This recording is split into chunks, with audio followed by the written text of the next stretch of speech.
Hello Libra, Sun, Moon Rising and Venus signs. Kamusta kayo? Sana po ay nasa mabuti kayong kalagayan. Welcome back po sa Star Tarot at kung bago kayo dito, welcome din po kayo. Please subscribe, like, share my videos and leave me a comment kung nakaresonate po kayo. Thank you.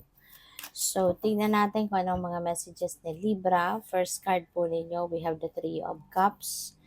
Oh, merong celebration, tapos merong heartache, no? Para maliliwanagan din kayo. So, unang-una, this could be maaaring paalis na kayo sa sitwasyon na ito. You know? Unahin natin to. So, meron tong heartache or heartbreak, no? Nagkaroon siguro ang iba sa inyo dito ng sama ng loob. Maybe someone who have hurt you in the past, no? Maaaring karelasyon ninyo, kung meron kayong karelasyon, if this is a romantic partnership, no, na nagkaroon ng problema, or po pwedeng nasaktan kayo ng isang kaibigan or nasaktan kayo ng isang kapamilya, possible yan. Depende sa inyong sitwasyon, ano. But, yeah, tapos na to, nangyari na yan, nasaktan na kayo, nagawa na kayo ng hindi maganda or hindi hindi patas, no, na kung ano mang aktibidad yan or ano man ang nangyari dyan. But now, parang nare-remind na naman kayo, no?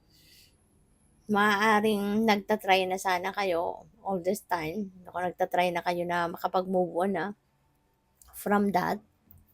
Pero, eto na naman, parang na-remind na naman kayo, na-refresh, no? Parang bumalik na naman sa diwa ninyo. Parang muli, naramdaman ninyo muli yung kirot, yung sakit, kumbaga sa puso ninyo. For whatever reason, no? Po pwedeng may narinig na naman kayong kwento, maaaring meron naman kayong baka nakita ninyo yung person na nakapagdulot sa iyo ng sama ng loob or kung ano mang rason.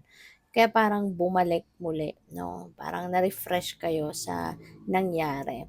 But this could be also the turning point, no? Dahil din siguro pagod na rin kayo, na nahihirapan kayo, 'di ba? Sa nangyaring 'yan, maaaring napagod na din kayo na mabigat ang loob ninyo lagi, na mainitin ang ulo ninyo, 'di ba? Yung gano'n.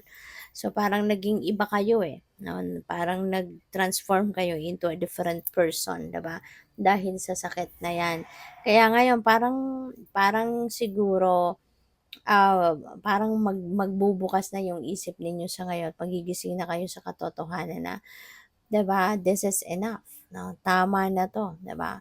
Nangyari na sa akin 'to, this happened in the past, nasaktan ako ng bonggang-bongga, ngayon ba magpapaapekto pa rin ako dito, 'di ba? Kasi parang pagod ka na sa sakit, pagod ka na sa bigat ng kalooban, ano. Tapos ngayon na na-remind ka na naman, parang parang parang gano'n na naman, 'di ba? Kaya this could be the turning point in your life na masasabi mo ng, "Tama na 'to, hindi ko na 'to hahayaan na muli masaktan ako," 'di ba? Or ipagpatuloy ang pag-harbor sa resentment, sa galit, sa lahat, 'no, ng sama ng loob, 'di ba? At muli masasaktan mo din ang sarili mo in a way, kasi if magpapaapekto ka, 'di ba, sa sitwasyon na 'yan. Kaya possible, 'no, na itong pagkakataong ito na na-remind ka, maaaring ito na 'yon, masasabi mo siguro sa sarili mo na, "This is the last time." No, this is the last time na magpapaapekto ka sa sitwasyon na 'to, and this is it. Hindi na 'to muling makaka hindi na 'to muling makakaapekto sa'yo, you know? Maaaring this is your last cry, kumbaga, regarding dito sa sitwasyon na 'to. Kaya pupuwede, 'di ba, na from here on, makakabangon ka na. From here on, maaaring ito na yung panahon na parang, "Wow, nagising na ako sa katotohanan. It's about time for me to move on with my life and, mabuhay ako magsimula ako ng bagong buhay na wala ka ng bubog sa dibdib." Yun totally, 'di ba? Yung parang tatanggapin mo na ang sitwasyon na nangyari ito, and you are going to move on a clean slate. no? Yung parang gano'n. Kaya po puwede 'no, na yung celebration na 'to could be this, kasi parang gusto mong i-celebrate na kumbaga nagkaroon ka na ng lakas ng loob na iwanan ang sitwasyon na 'to, na totally, to sever your ties with this, 'no, sitwasyon. Kaya maaaring magiging buo na sa isip mo, buo na sa dibdib mo, na kahit ano pa man ang marinig mo or makita mo in the near future, hindi ka na magpapaapekto, 'no? Kaya maaaring 'yun, kasi kapag tayo'y nagdesisyon, 'di ba, talagang hindi na mababago 'yun. 'Di ba, gano'n ang babae, kapag ayaw na ng babae, ayaw na, hindi na nababaliktad, hindi ba? Kaya maaaring gano'n ang sitwasyon dito kung kung meron kayong ganito, 'no? So, maaaring this is it, 'no, this is it. Kaya kaya gusto mong i-celebrate ito kasi parang in a way naging ano ka, finally yung parang biglang naging matapang ka, 'di ba?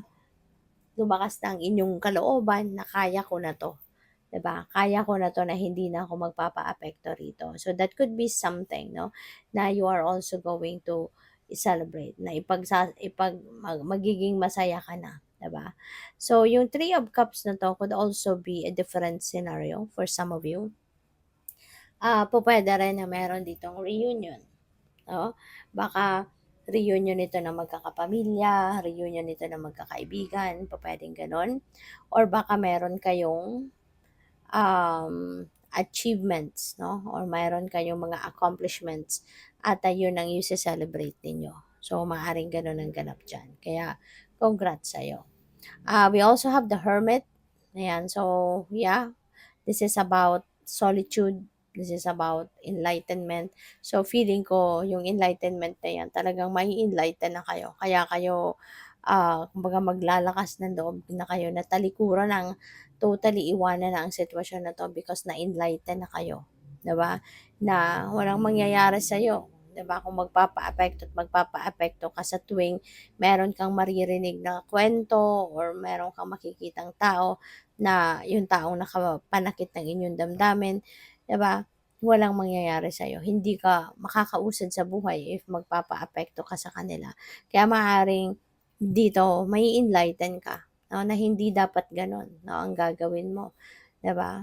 Kaya nga siguro magigising ka na sa katotohanan because you will be enlightened na it's about time na for you to move on, with your life, with the situation, at 'wag ka nang magpaapekto sa kung ano man ang mga mangyayari or 'di ba, yung mga makikita mo or maririnig mo ngang mga kwento about, this person na nakapanakit ng inyong damdamin. So, this is an invitation din para sa'yo, 'di ba, na it's about time for you to do some kind of reflection and introspection. Mag-isip-isip ka, magnilay-nilay ka, magmuni-muni ka. Kasi, kailangan mo din 'yon. Kasi feeling ko dito na-stress ka ng bonggang-bongga sa sitwasyon na 'to, 'di ba? Kaya para na as you start a new life, na clean slate, kailangan na talagang ano ka, malinis ang isip mo, malinis yung dibdib mo. Kaya makakatulong sa'yo if you're going to do some kind of, reflection, 'no, para ma-figure out mo yung mga bagay na yung mga damdamin mo na hindi makakatulong sa'yo, tanggalin mo ng mga yon, 'no, para malinis mo yung sarili mo, okay. So, by the way, maraming salamat for subscribing, and if you haven't subscribed yet, hala, nalaglag, saglit lang po,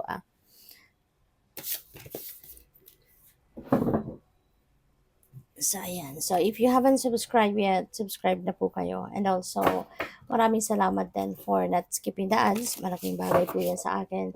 And also, kung gusto po ninyo na mag-join sa membership, just click the join button po sa baba ng video. Okay? So, we have the right use of power.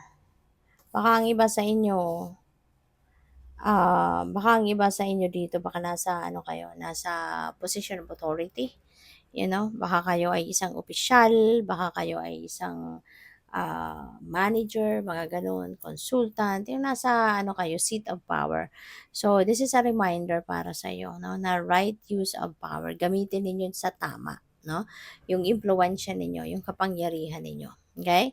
So, we have Feast of Plenty, choices and their consequences. Maaring maraming oportunidad dito ang dadating, ang papasok sa buhay mo, and this is reminder para sa'yo, no? Na make sure na before you pick your choice, tignan ninyong maigi kung ano yung mga possible consequences kung itong option na 'to ang pipiliin ninyo, what's the scope of that opportunity at ano yung magiging consequence nito, 'di ba? Para maging handa kayo at para alam ninyo kung ano yung pinapasok ninyo.